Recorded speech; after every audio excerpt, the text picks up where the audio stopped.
Hello guys, ഇതൊരു കുഞ്ഞു വ്ളോഗാണ് കേട്ടോ. ഞാൻ ന്യൂ ഇയർ സെലിബ്രേറ്റ് ചെയ്യാൻ വേണ്ടിയിട്ട് ഈ പ്രാവശ്യം പുറത്ത് പോകാമെന്ന് വിചാരിച്ചു. കാരണം ഇത്രയും നാളത്തെ ജീവിതത്തിൽ ഒരു പ്രാവശ്യം പോലും നമ്മൾ ഈ ന്യൂ ഇയർ സെലിബ്രേഷൻ ഒന്ന് നേരിട്ട് കാണുക അല്ലെങ്കിൽ പപ്പാഞ്ഞ കത്തിക്കലൊന്നും കണ്ടിട്ടേ ഇല്ല കേട്ടോ. ഞാൻ മാത്രമല്ല, എൻ്റെ ഫാമിലി.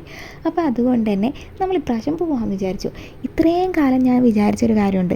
നമ്മുടെ എറണാകുളത്ത് ഈ ഫോട്ടോച്ചിൽ മാത്രമാണ് വലിയ സെലിബ്രേഷൻസ് മാത്രമല്ല പപ്പാഞ്ഞ കത്തിക്കലൊക്കെ ഉള്ളൂ എന്നാട്ടോ ഞാൻ തെറ്റിദ്ധരിച്ചിരുന്നത്. പക്ഷേ നമ്മുടെ അടുത്ത് തന്നെ കാക്കനാട് എല്ലാ വർഷത്തെ പോലത്തെ പ്രോഗ്രാംസ് നടത്തേണ്ടത് ഞാൻ ഇപ്പോഴാണ് അറിയണത്. അതും നമ്മുടെ അയൽവക്കത്തുള്ളവരൊക്കെ പറഞ്ഞിട്ട്. അപ്പോൾ നമ്മളെല്ലാവരും കൂടി പോയാലോ എന്ന് വിചാരിച്ചു. അങ്ങനെ നമ്മളൊരു 10 മണിയൊക്കെ ആയിക്കഴിഞ്ഞപ്പോൾ ഊബറൊക്കെ ബുക്ക് ചെയ്ത് അവിടെ പോയിട്ടോ. പക്ഷെ നമുക്ക് അങ്ങോട്ട് പോകാൻ പറ്റില്ല, പകുതി ഇറങ്ങിയിട്ട് നടക്കേണ്ടി വന്നു. അവിടെ ചെന്നപ്പോൾ അന്യായ തിരക്കെ. നമ്മുടെ കൂട്ടത്തിലൊരു കുട്ടി കൂടി ഉള്ളതുകൊണ്ട്, അതായത് എൻ്റെ ചേച്ചിയുടെ കുട്ടി കൂടി ഉള്ളതുകൊണ്ട് നമുക്ക് ഈ തിക്കിലും തിരക്കിലും തിക്കി ഞെരുക്കിയൊക്കെ കയറി പോകാനായിട്ട് അത്യാവശ്യം ബുദ്ധിമുട്ടുള്ളതുകൊണ്ട് നമ്മൾ ആ ഒരു പണിക്ക് നിന്നില്ല കേട്ടോ. നമ്മൾ അത്യാവശ്യം തിരക്ക് കുറഞ്ഞിട്ടുള്ള സ്ഥലത്തേക്ക് നീങ്ങി നിൽക്കുക കേട്ടോ ചെയ്തത്.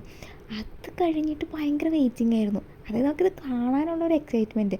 ഒരുപാട് പേരുണ്ടായിരുന്നു കേട്ടോ. എല്ലാവരും നല്ല വൈബ് ആൾക്കാർ. അവരവിടെ ഇവിടെയൊക്കെ നിന്നിട്ട് വൈബ് ചെയ്യണ്ടായി. അതായത് അവർ കൊണ്ടുവന്ന സ്പീക്കറിലും അവർ തന്നെ സാന്റാക്ലോസൊക്കെ ആയിട്ട് അങ്ങനെ നമ്മൾ വെയിറ്റ് ചെയ്തിരുന്ന നിമിഷം വന്നു. പക്ഷേ ഇത് കണ്ടു കഴിഞ്ഞപ്പോഴേക്കും ഫുൾ മര്യാദയ്ക്ക് ഇത് കാണാനുള്ളൊരു ധൈര്യമൊന്നും എനിക്കുണ്ടായില്ല. ഈ ഒച്ചയും ഈ സാധനവും പിന്നെ ഇത് കത്തണതിൻ്റെ ഉള്ള ചൂടൊക്കെ ഇങ്ങനെ വന്നിട്ട് എനിക്ക് ഭയങ്കര പേടിയായിരുന്നു. ഫസ്റ്റ് ടൈം കാണുന്നതുകൊണ്ടായിരിക്കും ഈ ഒരു മാതിരി ടെൻഷനൊക്കെ തോന്നിയത്. പക്ഷേ വൈബായിരുന്നു, എനിക്ക് ഭയങ്കര ഇഷ്ടപ്പെട്ടു. പക്ഷെ നമ്മൾ കഷ്ടപ്പെട്ടു പോയത് പ്രോഗ്രാമൊക്കെ കഴിഞ്ഞ് കഴിഞ്ഞിട്ട് തിരിച്ച് വരാൻ വേണ്ടി നടക്കുമ്പോഴാണ് ഞാനൊരു കാര്യം തിരിച്ചറിഞ്ഞത്.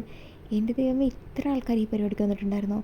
അവിടെ ഒരു സർക്കിളിൽ ഇങ്ങനെ ചുറ്റും നിൽക്കുമ്പോൾ ഉള്ളതുപോലെ അല്ല, നമ്മൾ ഈ പുറത്തേക്ക് ഇറങ്ങാൻ വേണ്ടി നടക്കുമ്പോഴായിരുന്നു അന്യായ തിരക്ക് കേട്ടോ. അപ്പോൾ കുട്ടി കൂടി കൂടെ ഉള്ളതുകൊണ്ട് എനിക്ക് നല്ല ടെൻഷൻ ഉണ്ടായിരുന്നു കേട്ടോ. ഇനിയിപ്പോൾ നമുക്ക് തിക്കിലും തിരക്കിലും വല്ല ശ്വാസം മുട്ടിയാലോ, കാരണം കുഞ്ഞാണല്ലോ, അവർ ചിലപ്പോൾ പറഞ്ഞൊന്നും വരില്ല. അപ്പോൾ അതുകൊണ്ട് നമ്മൾ കുറച്ച് നേരം വെയിറ്റ് ചെയ്തു. അതുകൊണ്ട് ഒരുപാട് നടക്കേണ്ടി വന്നു കേട്ടോ. പടവുകൾ വരെ നടക്കേണ്ടി വന്നു, കാക്കനാട് വരെ നടക്കേണ്ടി വന്നു.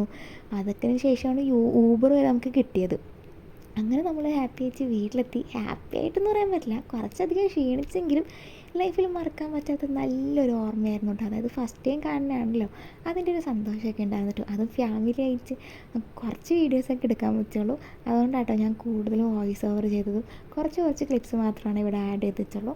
അപ്പോൾ ഇതുപോലെയുള്ള നല്ല വീഡിയോസിനായിട്ട്, അതല്ല ഇതിനേലും നല്ല വീഡിയോസ് ആയിട്ട്, നല്ല നല്ല കോണ്ടൻ്റ് ആയിട്ട് ഞാൻ ഇനിയും വരുന്ന കേട്ടോ. അപ്പോൾ നിങ്ങളുടെ എല്ലാവരുടെയും സപ്പോർട്ട് വേണം. ചാനൽ ഇഷ്ടപ്പെട്ടിട്ടുണ്ടെങ്കിൽ സബ്സ്ക്രൈബ് ചെയ്യണം, ലൈക്ക് ചെയ്യണം, ഷെയർ ചെയ്യണം. Okay, by.